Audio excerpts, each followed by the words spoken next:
Good morning, Peterborough. My name is Jim Tubb, and it is time for your Sports Break broadcasted through the facilities of Trent Radio on 92.7 C Triple FM in Peterborough, Canada.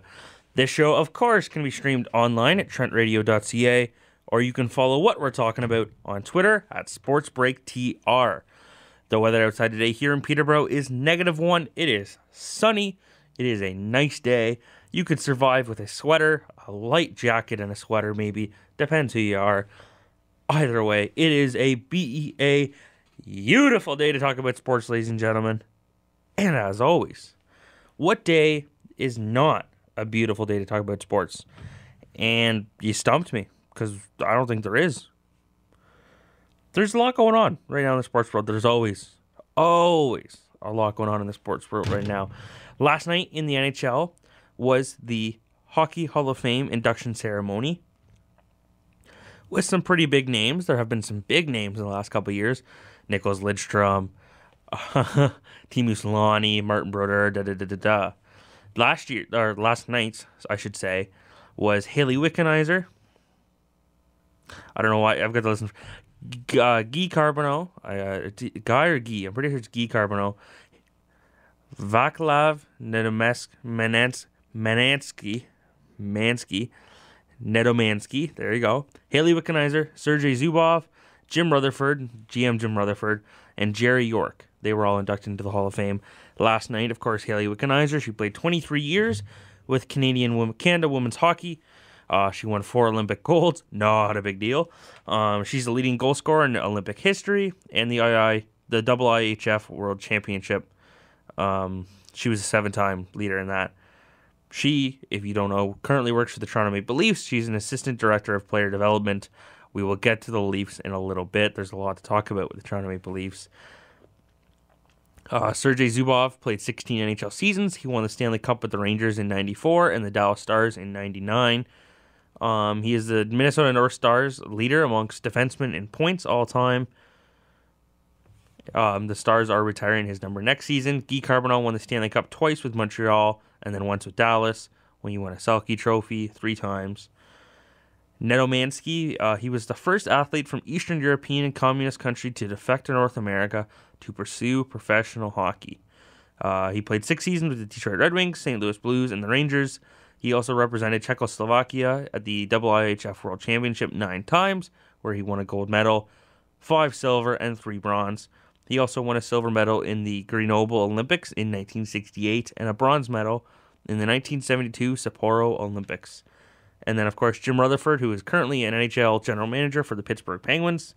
He's the only general manager in NHL expansion history, which is since 1967-1968, to win the Stanley Cup with multiple teams. Of course, he won it with Carolina in 2006 as the general manager and with the Pittsburgh Penguins in 2016 and 2017.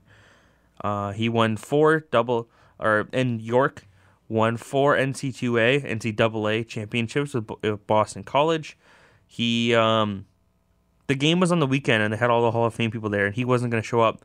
And he didn't show up because he was coaching his team. And a lot of people online freaked out. They're like, this guy should be here. He's being inducted into the Hall of Fame. It's like, well, yeah, but he's getting inducted for being this amazing NCAA coach. And that's what he'd rather do than stand around and take some pictures and wave. You got to show some respect there. Like, excuse me, he got in for being a coach. Why wouldn't he want to be a coach? Last week, if you listened to the show, we hit the story pretty hard because it was a huge story, and it still is a huge story in Canada regarding Don Cherry and his job at Sportsnet and how he lost his job and what we thought about the whole thing here on Sports Break of that game. And, of course, this last Saturday, which would be 3 days ago, quick math, was the first Saturday Hockey Night in Canada without Don Cherry at the helm of Coach's Corner. And instead it was just Ron MacLean, and he gave a speech on it. And we're going to play it here. And it was just Ron MacLean just essentially saying Coach's Corner will exist no longer. So here is Ron MacLean. If I can get it to work. 4 years. Look, we are all hurting. Oh, maybe I should turn the mix board up. This week, if not more. We're all disappointed. Bobby Orr's disappointed in me. Bobby, I'm disappointed in me. I've sat all week long reflecting, listening to you, and I have heard you. I mean you, the viewer. I've reflected by listening to my own heart. And they say, I've struggled mightily to find the words, and I'm not sure I have them even now, but they say it's a good thing because when you can find the words, it's dead in your heart. And it's not dead in my heart. By the way, Don Cherry, we have communicated. We talked a lot on Monday, and then by phone. I was there in person, and then by phone. And he sent me a note yesterday. I phoned you, by the way, Don, at 9:30 this morning when we normally talk, and you didn't. I don't know if you're at the cottage or just couldn't.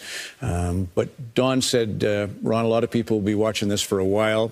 Don't go too far, which made me smile, of course. Don Cherry telling me not to go too far. But it's nothing, I don't want to be cavalier in any regard. I don't want to be sanctimonious or righteous in this address that you and I are having. This one plunged deeply into our hearts, right? You know why? Because it's about relationships. Biggest thing, it's about relationships. Don's and mine, Coach's Corners and yours and Don's. It's certainly about hockey, the teammates, the bridge building that hockey represents. It's about life in Canada.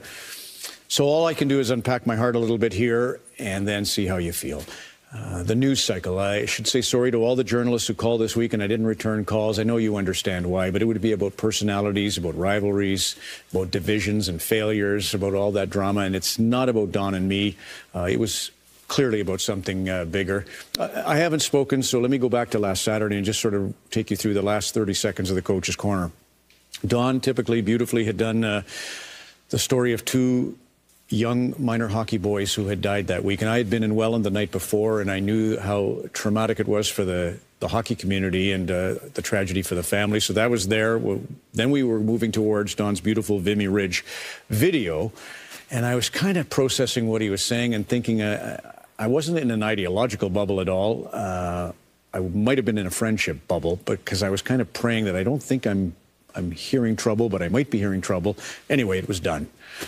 And then you called us on it, which I thank you for, because that's the new world. You don't have a pulpit like Coach's Corner or the CBC News or the New York Times or the Guardian that just pronounces and that's it. Now you have in real time social media and a kind of a democracy happening, and so you caught it. And knowing what to overlook is wisdom, right? And I felt so bad, and I apologized immediately. And Don, Don, defiant.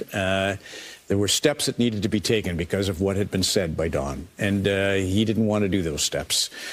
So he made his choice, and I made mine. And then the next choice, which was a really hard choice, probably the sleepless nights all week are mostly about this. Don's my guy. I'm in a foxhole with Don, and I've decided to go one way and he another. And you say, okay, how can you choose principle over friendship? But I had to. I thought a lot about falling on my sword, too.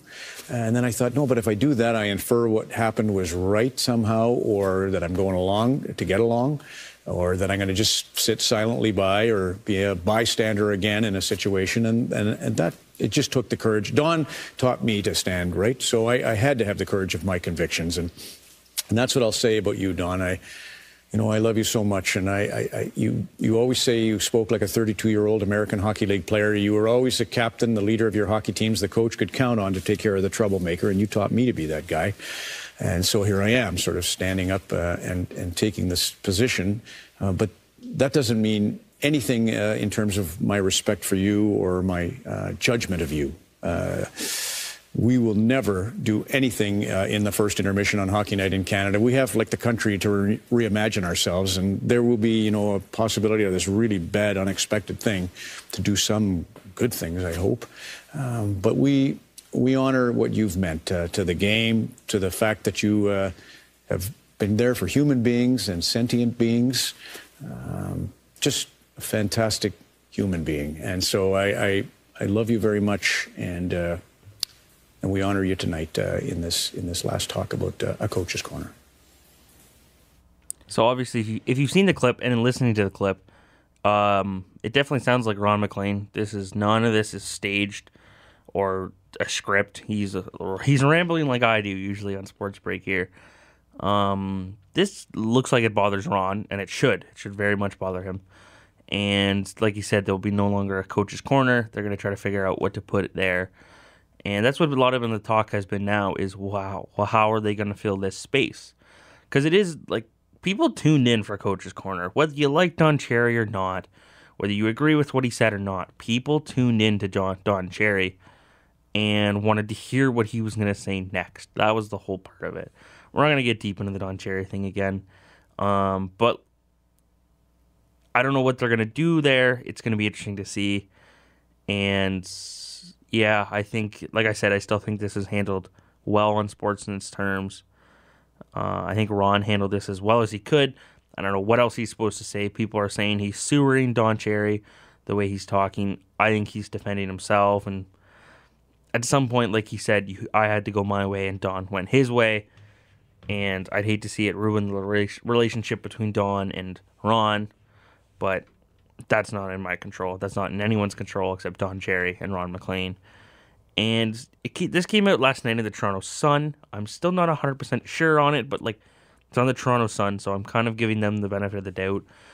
Is that Don Cherry is going to start a podcast called The Grapevine, where he will be talking on. You can find it on any podcatcher, I believe. It's supposed to drop today, this morning, and then every Monday during the hockey season. Of course, the first one we'll talk about Don Cherry being fired, but then it'll go into hockey.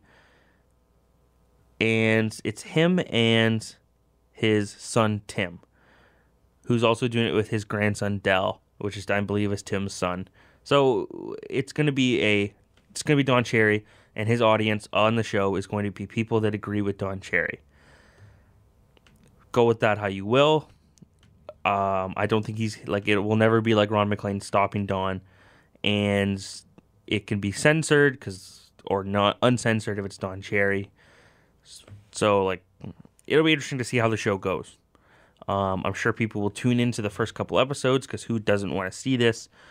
And then it might go down or it might stay. People just like the guy. People are if he's their guy, they're going to listen. So good for Don. I guess he found another job. It wasn't going to be Coach's Corner. It wasn't going to be Sportsnet, Hockey Night in Canada. So good for Don. And I guess they can't move on, but Montreal Canadiens forward Jonathan Drouin is going to miss 8 weeks with a wrist injury. That's huge for the Canadiens, a team that really struggles to score, always really has, missing one of their best players this season. They look like a good team. They're supposed to be a good team this season. He's tied for second on the team in goals with 7 and tied for fourth in points.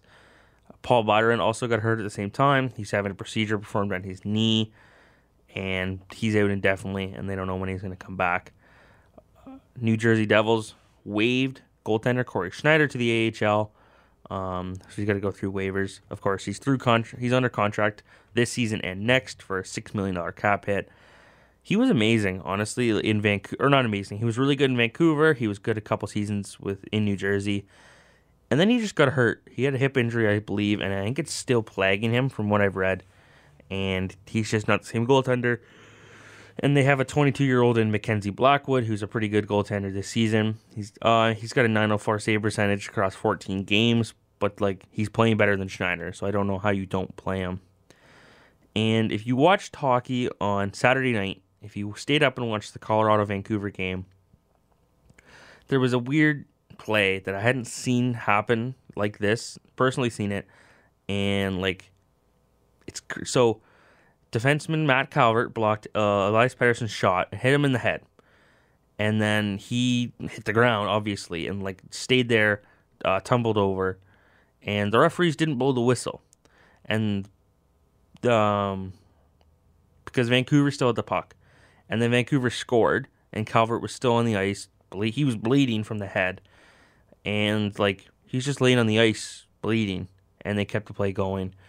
Which I understand that, if the other team has the possession and the guy's hurt, you can't, just stop the play. Because players would just, fall. Be like, oh, I'm hurt. Stop the play.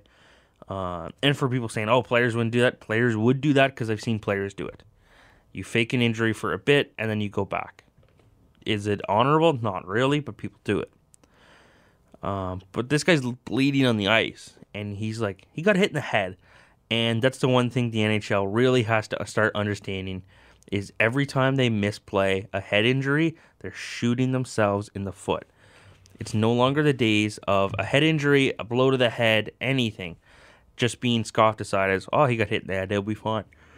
Every hit to the head is analyzed now, whether it's the team doctor, the concussion spotters, or the fan at home. They see a hit to the head or something, and one of the first thoughts is, that can't be good. And for the referees to just let him stay there, they didn't blow the whistle. Kind of doesn't look great on the referees, in my opinion. The worst part was, the score was 4-2. Vancouver scored on that play to make it 4-3. They scored again, forced overtime. Nathan McKinnon, who obviously was not happy, ended things 27 seconds into overtime. But the Colorado Avalanche weren't happy, and a lot of players weren't happy. Bunch of players interviewed on Monday and Sunday saying, like, this rule needs to change. Like, he could have been seriously hurt out there and nobody would have noticed. Or, not that nobody would have noticed, but, like, the quicker that a trainer can get out to him and make sure he's okay, the better. Because if he would have got hit in the head and it maybe would have, like, I don't know, sent a clotted, or I don't know what it could have been worse.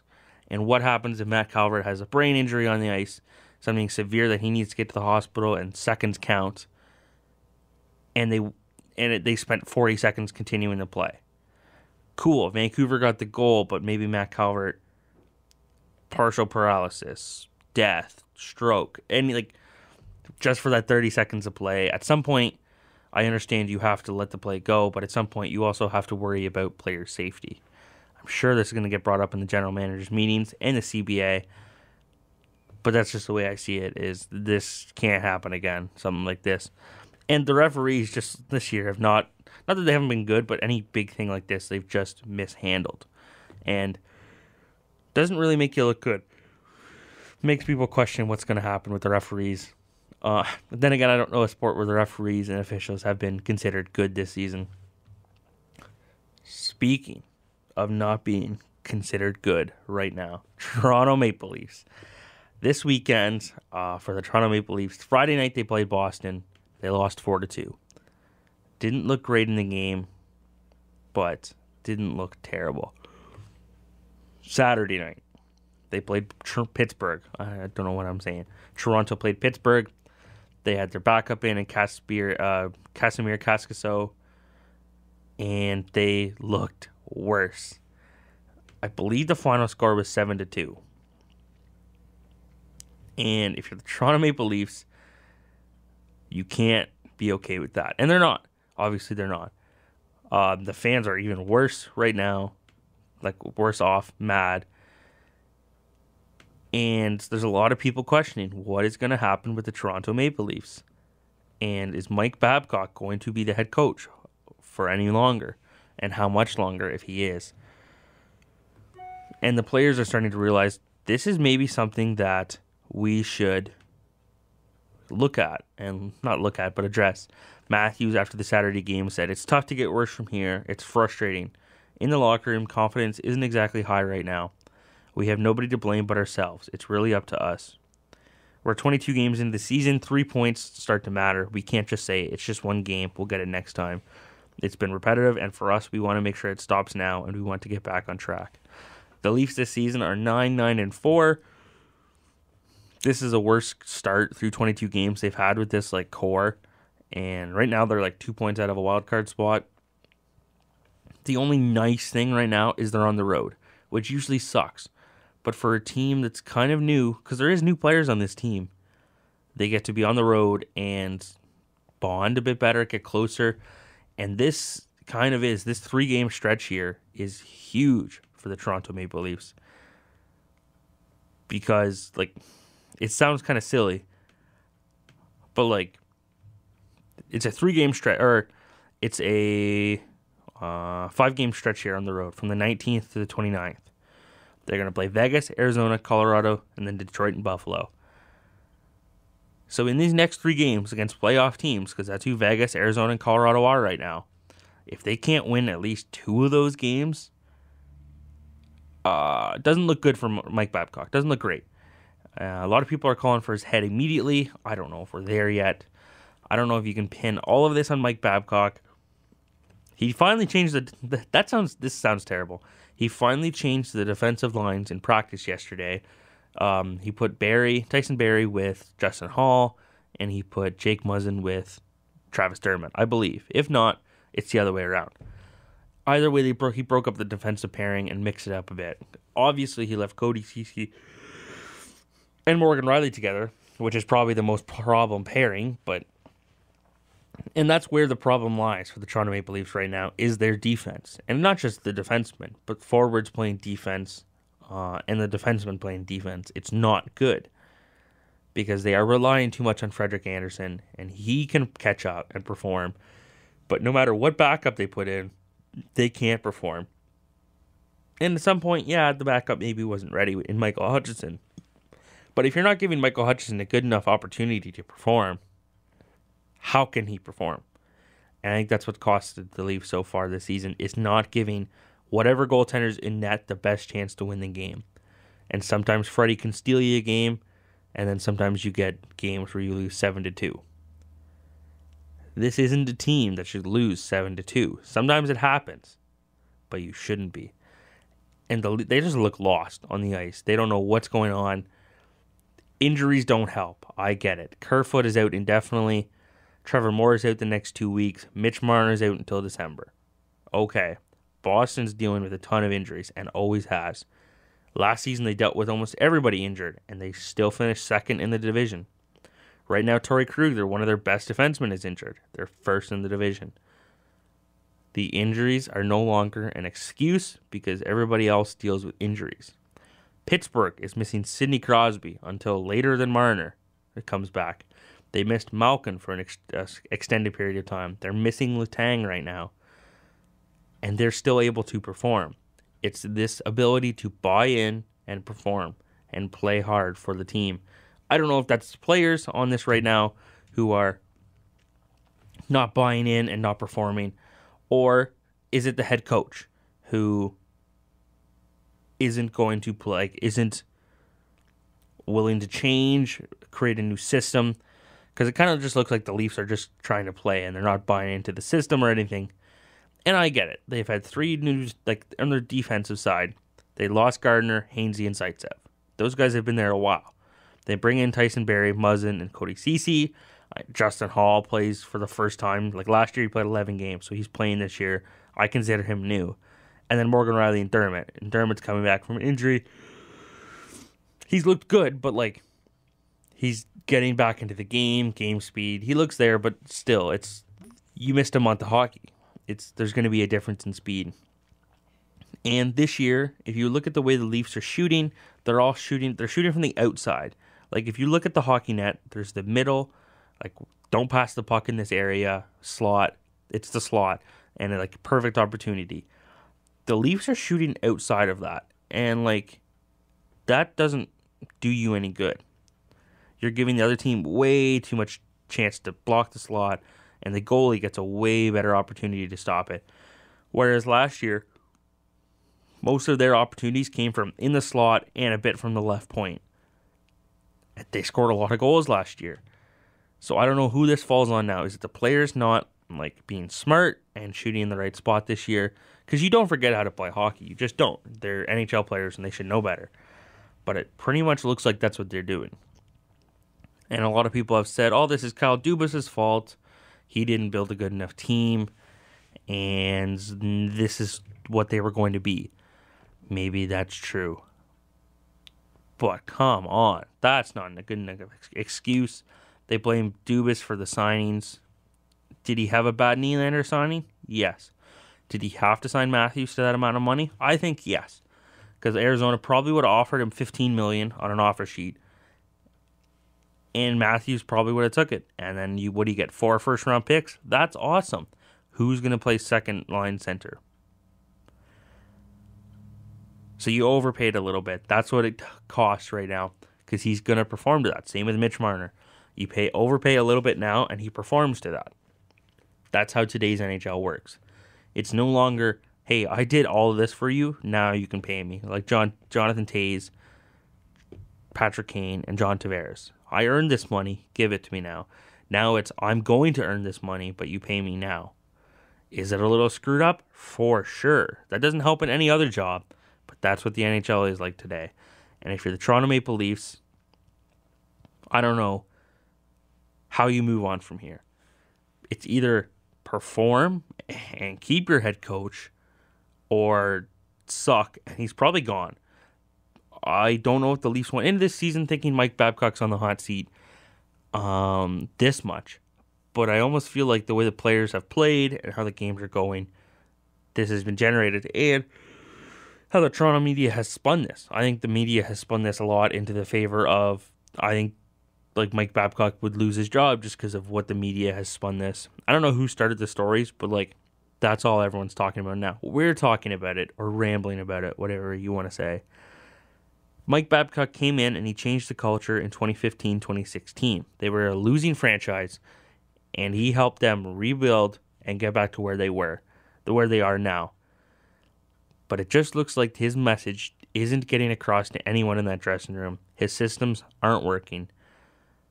So I don't know if it's time for a fresh voice or somebody else. We've seen it time and time again. Last year, the St. Louis Blues, Mike Yeo was the head coach, fired him, brought in Craig Berube.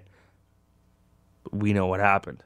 The Pittsburgh Penguins in 2015, 2016, Mike Johnson was their head coach. He was not performing, Bring in Mike Sullivan, back-to-back. They did it in their first cup, too. Michel Therrien wasn't working, fired him, brought in Dan Bylsma. Capitals, Barry Trotz. Like, it goes on and on.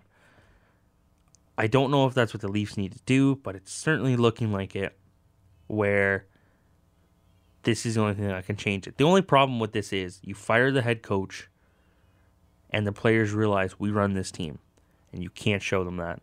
And if you do, better have a head coach that can handle that. And like, they've got a really good one in Sheldon Keefe in the AHL, but we haven't seen him perform as a head coach in the NHL level, which sounds silly, but there's a difference of coaching the games. And I think if Mike Babcock gets fired, it's going to be Sheldon Keefe. I don't know who else they would bring on. But if you're the Toronto Maple Leafs, you have to perform. Tonight they play in Vegas. I believe it's a 7 o'clock start tonight. It's just time to get back. If you're the Leafs, you were a very good team last year. If you're Toronto, you've been a very good team for a couple years now. And to start like this, sometimes you need adversity to perform. And it might not be the worst thing that you face adversity now and then you get better in the playoffs. You look at Tampa last year. They were perfect through the regular season, and then they got to the playoffs, faced adversity, and they just couldn't perform. That's me trying to spin this in a positive light for Leafs fans, that maybe right now it sucks, but it can get better, and it can start tonight in Vegas, and it can start on this road trip. If you're the Leafs, you have to remember here, it's so hard to win a championship. It's so hard to win the Stanley Cup. You can't afford to sink or swim just with Mike Babcock steering the ship.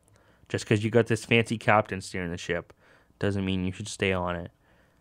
I don't think he deserves this, keeps deserving chance after chance when he continuously doesn't steer the ship properly. That's my take on it. I'm not trying to get a man fired. I just think at some point you have to realize this guy got us through the rebuild, and that's awesome. And we say thanks for that, Mike. But I don't think he's going to get us past here. I think there's just too much personality with Mike Babcock. He thinks he is the smartest man in every room, which is great. A lot of confidence. But at some point, Mike, you have to realize, gotta open your ears and listen to other people. Just because you have more years in the NHL doesn't mean you're the smartest man. You have a lot of wins. That's great. Joe Quenneville has a lot more. I think that's how this is it's eventually going to lead to Mike Babcock being fired. All coaches are hired to be fired. It's as simple as that. The Leafs play Vegas tonight. Let's see how it goes. And hopefully they can turn this season around so we have something way better to talk about. We're going to go to a quick break right now. I say something better to talk about. We're going to go to a break. We're going to come back.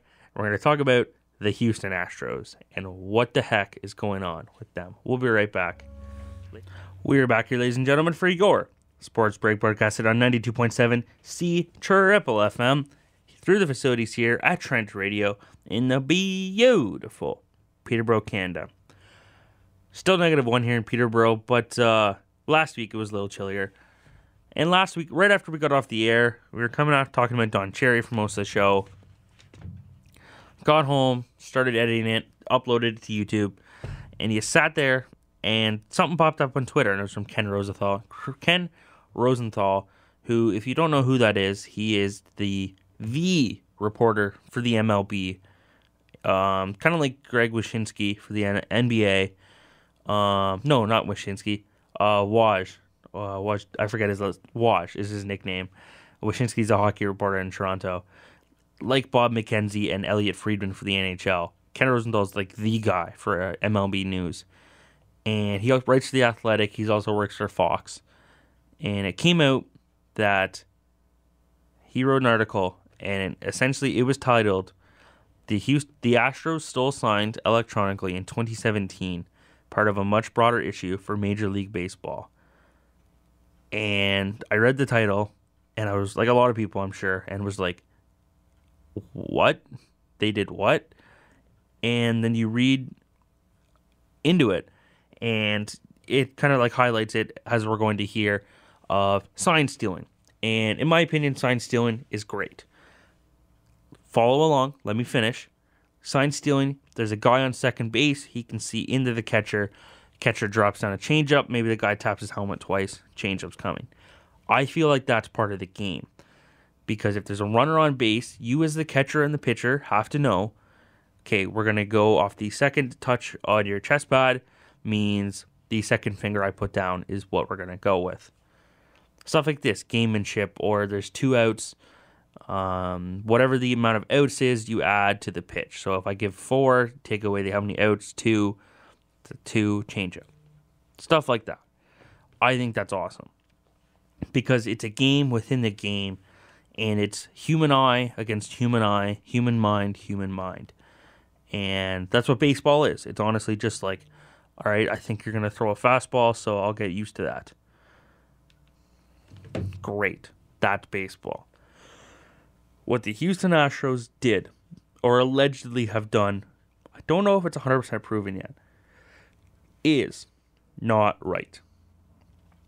What they've done is set up a camera in center field that looks down at the catcher and looks at the signal he's putting down to the pitcher to learn what he's going to throw, and then they get a guy sitting in behind the dugout in the hallway with a TV and a trash can and a baseball bat. And if he sees a changeup going, he hits the can twice. So the batter can somehow hear it from out there. It is pretty loud. If you listen to a video on it, I'm not going to play it here. It's just like it doesn't really play well over radio. But you can hear the banging, and then the hitter knows what's coming, and he knows an off-speed pitch is coming. If he doesn't hear it, he knows a fastball is coming. This isn't baseball. This is cheating. This is steroids. This is altering the game artificially. And I'm not alone. This isn't hot takes. This is what it is. And for a lot of people, this isn't unacceptable. And I think this really, I don't know, we haven't heard anything from the Astros, as we shouldn't. I don't know what they would say. Just that other than, we're starting their own investigation. But, man, that's not really great. A good look. And they've had pitchers, Mike Fiers, who pitched on them in 2017, said that he knew this was happening. And this was all at home. So if you look at the road and home splits for batting average and stuff like that for the Astros, you know, you can see they're performing better at home. And there was another report that came out that there was a bullpen catcher who would sit out there in the bullpen. He had a headset in, and someone would say change up, and he would raise his hand. If it was not a change up, he would lower his hand, or it was a fastball. Either way, he knew what pitch was coming. He'd put his hand up, and the batter would go okay, I know what pitch is coming. And for a lot of guys, if they know what pitch is coming, they're ready to crush it. If they don't know what pitch is, some people prefer not to know what pitch is coming. But the fact that they knew it all is absurd. And the fact that they went this far and have gone this far is unbelievable. I haven't seen something like we haven't seen something like this since like the biogenesis scandal with Alex Rodriguez and the steroid scandal there. Like, this is unbelievable, unfathomable, and it's not done. Because, so that was Tuesday, which, whatever the date, that's November 12th, quick math, 7 subtract 19. The 16th came out, which is 3 days ago, from Ken Rosenthal again, that Astros executive asked scouts to help steal signs and suggested using cameras in an email. Do you watch politics? You don't talk about stuff in emails. I'm not condoning the cheating, but if you're not gonna cheat, if you're gonna cheat, do it smart, I guess. No, don't even cheat. But, like, don't use an email. Come on, Houston Astros. This was sent to The Athletic. A lot of this stuff has been released to The Athletic. Of course, people being like, don't tell who I am and don't say who I was sending this to or who it got sent to. But the fact that they wrote this in an email to their scouts and they asked their scouts, would you be willing to cheat for us? Help us cheat to win. And I think that's the part, I haven't got to that yet.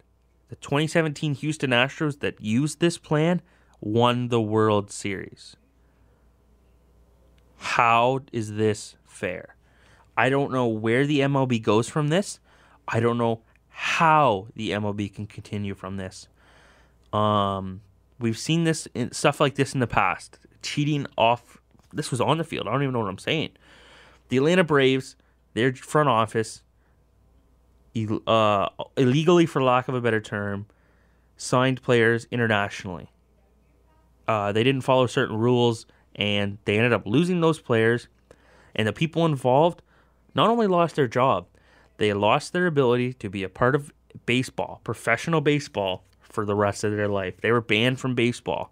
This is like Pete Rose being banned from baseball for gambling on himself. Never against himself, on himself. I think you can see where I'm getting at here. If you're the Houston Astros in the MLB, I don't know what you can do that is an appropriate punishment for ruining the game of baseball. Because that's what this is. Houston Astros haven't been playing baseball. They've been playing I know what's coming and get ready. That's a crappy game name. But, like, to cheat like this and get it this far, like, this got hid for a couple years. Ken Rosenthal has said that, like, they knew about this. The MLB, it just came out. I just saw it on the score. I'll pull it up here. Apparently the MLB looked into the Astros banging sounds. Wow, you got to continue your sentences, ladies and gentlemen. They looked into this at the beginning of the 2019 season. Essentially, they were looking for people using technology to steal signs. And maybe they didn't find any. I don't know. But, like, come on. There's photos in the video of the Astros World Series video. You release it every year, like, hey, we won the World Series. This was our path. There's a guy sitting there with a TV as players are walking by him. There's the garbage can, and there's the baseball bat. Like, come on, Houston. I don't even know if I'm at the point right now, if I'm upset that they cheated, that it got hid this long, or what. It hasn't been confirmed yet whether they used this in 2018 and 2019, but they almost for sure used it in 2017. The fact that Major League Baseball started to look into this before the Athletic article came out is a pretty good sign that this is almost 100% true, in my opinion. And I just don't know where professional baseball goes from here, because you have to realize who's fully involved in this. Alex Cora was at the time the bench coach. The New York Mets' new manager, Carlos Beltran, of course, played for the team. And, of course, A.J. Hinch was the manager. The Blue Jays bench coach was part of the team as well. Like, who goes on from this right now? I just, like, It's crazy right now. If you want to see, look up at John Boy on Twitter, JOMBOY. He breaks it down perfectly. But if you're MLB, Major League Baseball, I just don't know how this can continue. They won't cheat again. That's not what I mean.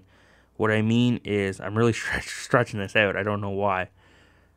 At first, I didn't know what to even think about punishment. I didn't think about this because this is just arrogant cheating.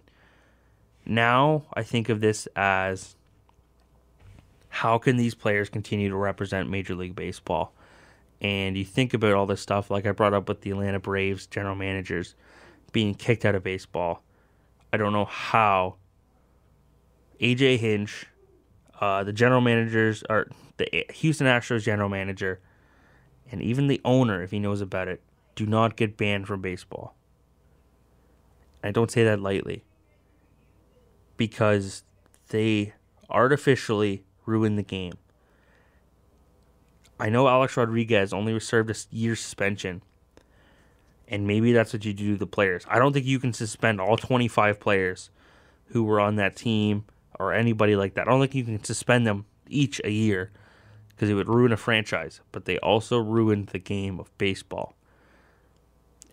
Major League Baseball is going to set a huge precedent with this, that if they don't make this worth the or if they don't make the punishment hurt, what's going to stop teams from doing this?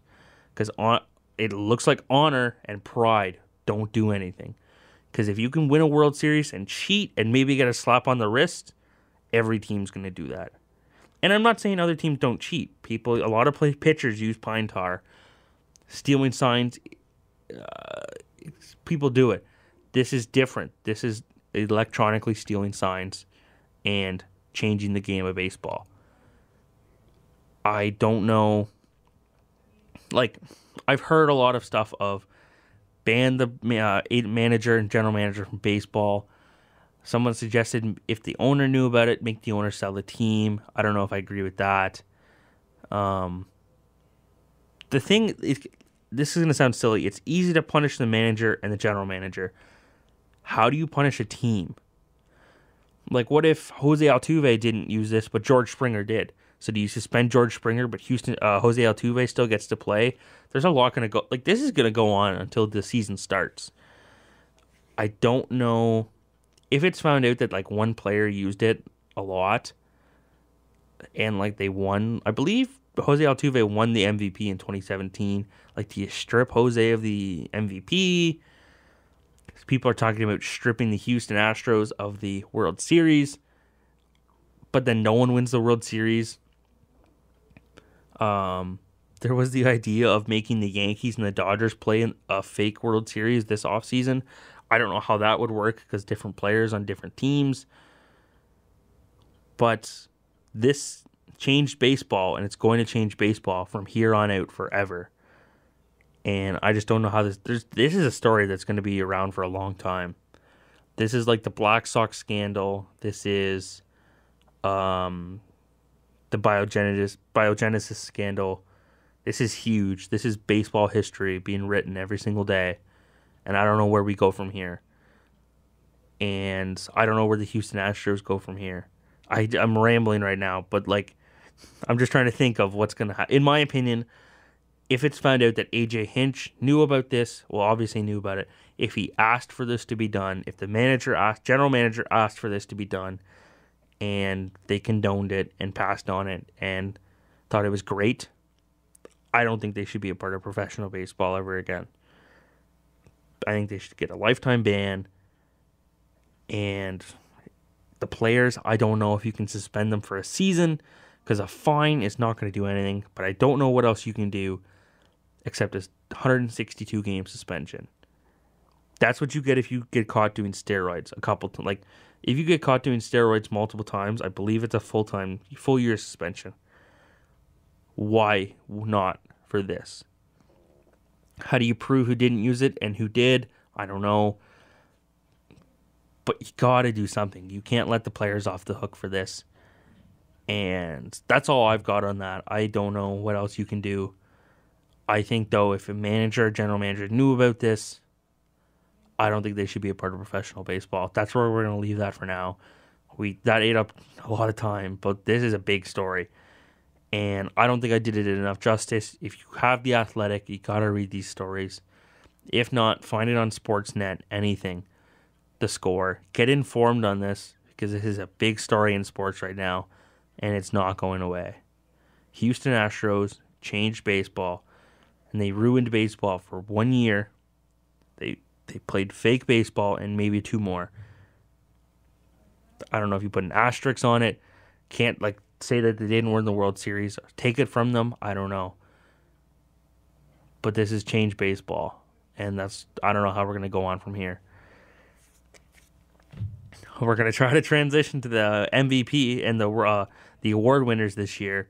Of course, MVP, Mike Trout, should always get it every year. And Cody Bellinger, who had an amazing season for the Dodgers. Cy Young, Jacob deGrom won his 2nd in a row. Justin Verlander won it for the Houston Astros. And then Rookie of the Year went to Yordan Alvarez of the Houston Astros and Pete Alonso of the New York Mets. There was talk, of course, at the beginning of the season that Vladimir Guerrero Jr. was going to get it. And that would have been amazing. But he just didn't. He underperformed this season. And to the point where Kevin Biggio got more votes, more first place, and higher voting than Vladimir Guerrero Jr. did. And it happens. Some people, you just don't perform well in your rookie season, and then you grow and you have an amazing career. And that's what we're hoping for Vlad. Of course, we talked about it last week, where Vlad Jr., there's video of him working out, and he's looking good. He's getting ready for the season. And then as a Jays fan, that's all you can hope for, is that he comes back better than he was last year, ready to perform, stays at third base, and just hits the cover off the baseball. Because we didn't really get to see that in his rookie season. So why not in his sophomore season we see a much better Vladimir Guerrero Jr.? I'm up for it. I don't know if anybody else is. But yeah, if the Blue Jays, there's not really much going on right now. There was a report coming out that they were interested in Yasmani Grandal, and then they would trade one of their catchers. I think it's a great idea.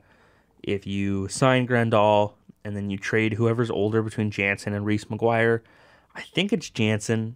I don't really like the idea of trading Jansen, though. As I say that, he's a really good young catcher, but you could get pitching for him or Reese McGuire, and they have catchers in back behind them in the depth charts.